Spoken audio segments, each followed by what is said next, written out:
Yo la team. Et à moi sur le micro. Et à moi c'est encore le micro. Non, je dérange. Ok la team, on se retrouve pour une nouvelle vidéo, cette fois-ci qui va porter sur une thématique qui me tient à cœur. La thématique en question c'est le freelancing. Freelancing. Free. Genre gratuit.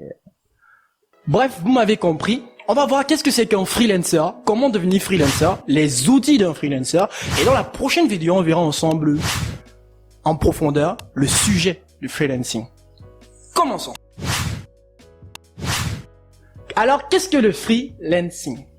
Être freelancer, c'est être travailleur indépendant. Vous êtes à votre propre compte. Vous prestez vos services, votre plus-value ou toute autre idée de business auprès d'une entreprise ou bien de quelqu'un d'individuel. Les gens sont déjà individuels. Ouais, c'est la même chose, en fait. C'est donc ça le freelancing et on n'a pas besoin d'être le dictionnaire pour pouvoir comprendre concrètement de ce dont il est question. Comment devenir freelancer? Ah, c'est facile de devenir freelancer. En fait, créez-vous un compte Facebook, créez-vous un compte Instagram, publiez des vidéos comme je fais, cherchez la monétisation, ensuite vous deviendrez riche comme moi et vous pourrez vous acheter votre belle voiture. Bon, dans ma tête en fait. Dans ma tête.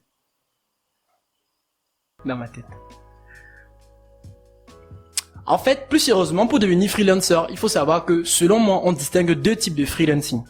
Il y a les freelancers qui travaillent sur les plateformes dédiées pour cela, à savoir 5€ et Fiverr. J'ai un compte 5€, mais moi-même personnellement, je n'ai jamais eu de clients à travers cela.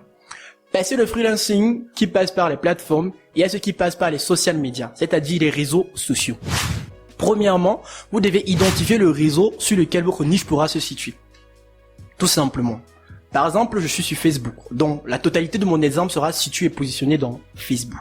Une fois que vous êtes sur le réseau en question, savoir Facebook, vous pouvez décider de travailler avec un compte personnel que vous allez professionnaliser à travers vos travaux, ou bien utiliser tout simplement une page Facebook. Si vous passez par le biais d'une page Facebook, il faut ensuite comprendre votre thématique et savoir comment vendre votre thématique. Comment vendre votre thématique?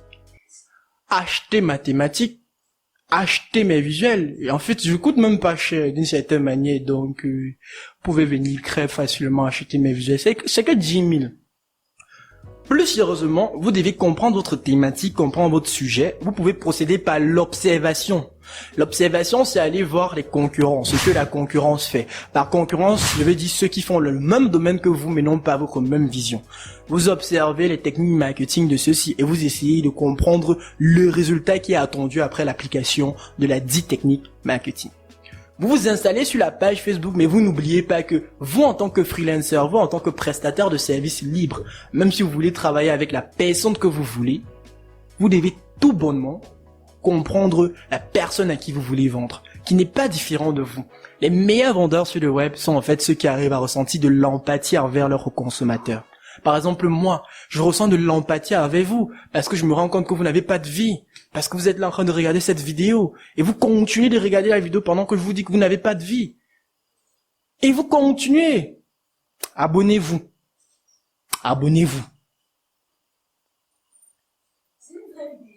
Alors, plus sérieusement, après que mademoiselle Patty m'a interrompu, je vais pas couper ça, je vais laisser ça dans la vidéo.